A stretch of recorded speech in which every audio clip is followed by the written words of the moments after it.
नई बात यह नहीं थी कि पहाड़ी पर बर्फ पड़नी शुरू हो गई थी। नई बात यह भी नहीं थी कि बच्चों के लाल पीले कोट बाहर निकल आए थे। नई बात तो यह थी कि बच्चों की टोली खाली हाथ लौट आई थी, निराश और मुंह लटकाकर। पूरी पहाड़ी छान मारी थी, पर कहीं भी नहीं मिला था क्रिसमस ट्री, जबकि क्रिसमस के 3 दिन ही बचे थे। ऐसे में माइक ने घोषणा की, मैं अकेला जाऊंगा और क्रिसमस ट्री खोज कर लाऊंगा। बच्चों की टोली माइक को साथ नहीं ले गई थी, सो उसका इस तरह बढ़ चढ़कर बोलना किसी को भी अच्छा नहीं लगा। रॉबिन तो मुंह बनाकर बोला भी, अकेला जाएगा तो भेड़िया तुझे खा जाएगा। लेकिन माइक ने किसी की भी परवाह नहीं की। अपना लाल कोट थोड़ा और कसा और एक छोटी कुल्हाड़ी लेकर जंगल की ओर रवाना हो गया। तभी रुई के फाहों की तरह बर्फ पड़नी शुरू हो गई और अंधेरा भी छाने लगा। वह देर तक चलता रहा। लौटते चरवाहे और लकड़हारे भी उसे राह में मिले। उसने सबसे क्रिसमस ट्री के बारे में पूछा, पर उन्हें कुछ भी नहीं मालूम था। हर कोई यही कह रहा था कि आज तक इस जंगल में उन्होंने एक भी क्रिसमस ट्री उगा हुआ नहीं देखा। वैसे सच बात तो यह थी कि उन्हें क्रिसमस ट्री की पहचान ही नहीं थी। माइक फिर से आगे बढ़ने लगा और घने जंगल में अंदर की तरफ घुसने लगा।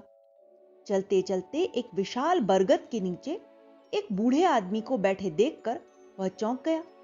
हालांकि उस बूढ़े की दाढ़ी सन सी सफेद नहीं थी और ना ही उसने लाल लबादा पहन रखा था। फिर भी माइक को वह सेंटा क्लॉज जैसा ही लगा।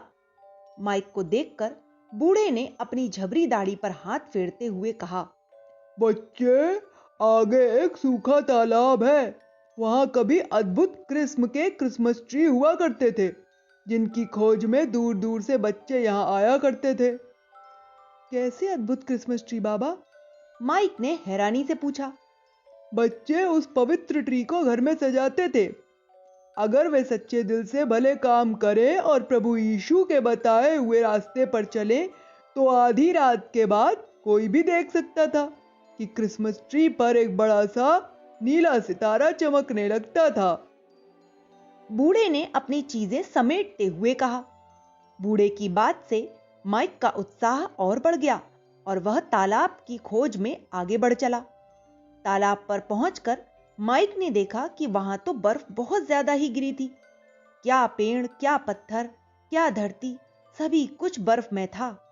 आसपास 50 झाड़ियां थीं, पर बर्फ से ढकी होने के कारण सभी एक सी लग रही थीं। अरे यह क्या? उसने चौंक कर एक छोटी सी झाड़ी की ओर देखा। 7 छोटी छोटी चिड़ियां बर्फ पर जमी बैठी थी। उसने हाथ बढ़ाकर एक चिड़िया को उठाया। बेबस चिड़िया बर्फ की मार से अधमरी थी। उसने झटपट रुमाल निकालकर चिड़िया के शरीर से बर्फ झाड़ी और अपनी फर वाली टोपी उतारकर उसमें उसे बैठाकर अपने दस्तानों से उसे इस तरह ढक दिया जिससे उसे ज्यादा से ज्यादा गर्मी मिल सके। इसी तरह एक एक करके उसने 7 चिड़ियों को ढक दिया। गीली चिड़ियां अभी भी थरथरा रही थीं और उसकी तरफ बड़ी मासूमियत से देख रही थीं। उसने आसपास से लकड़ियां और घास इकट्ठा कर आग जलाई। गीली लकड़ियों को जलाने लायक बनाने के लिए उसे अपने मोजे और बनियान तक जलाने पड़े। आग की गर्मी से चिड़ियों की जान में जान आ गई, पर अब वे चींची करके रोने लगी और चिल्लाने लगी, मानो कह रही हों, हम भूखी हैं, हमें दाना चाहिए, खाना चाहिए। माइक ने कहा, ठीक है, मेरे साथ मेरे घर चलो। मैं ढेर सारा खाना तुम्हें दूंगा और इस भयंकर बर्फीली सर्दी से तुम्हारी रक्षा भी करूंगा। दरअसल ये लाल पीली चिड़ियां उसे खूब भा गई थीं। उसकी बात सुनकर सभी चिड़ियां एक साथ बोली, हमारा घर तो यह झाड़ी है, हम इस झाड़ी को छोड़कर कहीं नहीं जा सकती।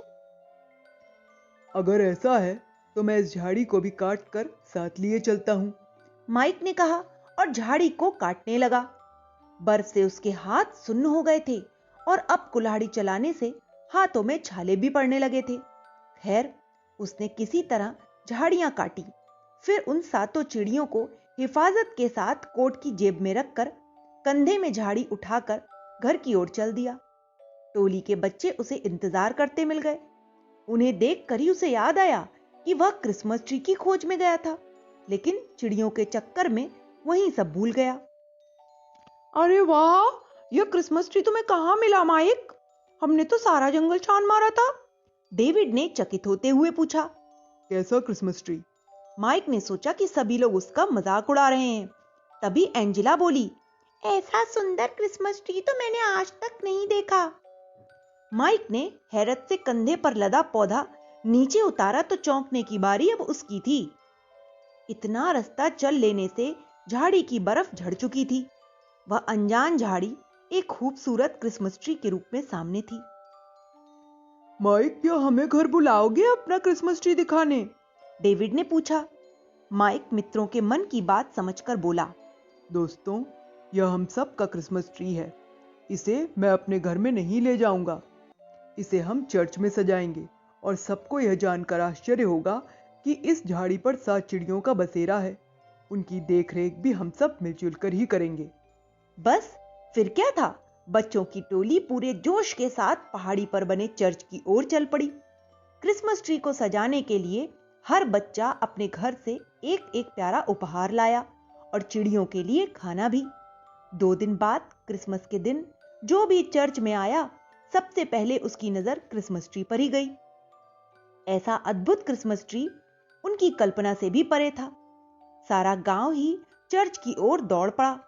चर्च पर पहुंचकर उन्होंने देखा कि क्रिसमस ट्री की 7 चिड़ियां झूम झूम कर गाना गा रही हैं।